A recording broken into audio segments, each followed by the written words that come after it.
Hello. In the next 2 minutes, I hopefully want to provide the stimulus and be the catalyst for some deep thinking around how and when you provide feedback to your students. And this has come from a podcast episode that I've done with one of our heads of maths in one of our schools, Nigel Latton, who was talking about I suppose, giving feedback at the point of either mistake or the point where it's going to have the biggest impact. And what he talked about was actually, when he walks around the class and when he sets students off on an independent task, is taking his pen with him or taking his red pen with him and giving feedback as much as he can there and then. And that was really interesting because what it allowed me to think about is actually that's really when feedback's going to be the most beneficial, because it's very strange that in teaching we let students do work, we let them get on with things. We take their books in afterwards, we mark it. They sometimes don't get that back for a week or maybe even a few lessons. And if we were going to practice a new skill, let's say we were going to practice how to play an instrument or a sport for the first time, you'd want the coach to give you feedback there and then, so you could actually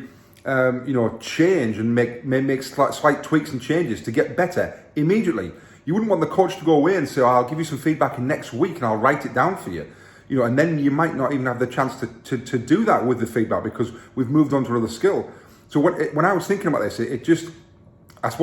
tells us everything we need to know about why marking hasn't been as impactful as we want it to be as a profession, even though all the research around feedback tells us that it's a really high intervention. But remember, it says feedback, it doesn't say marking.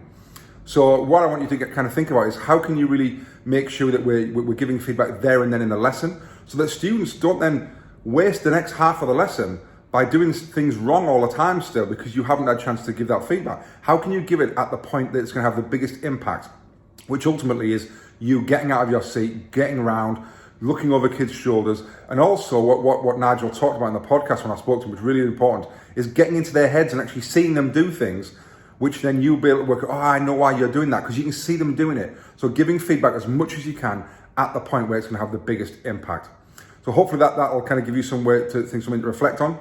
how you can maybe change that feedback when you give it. And like I always said in these videos, if it helps and it's made you think differently, share it with others, start the conversation, chat to other people or join the conversation below in some of the comments and start to make a difference in your classroom and others in your school or organisation.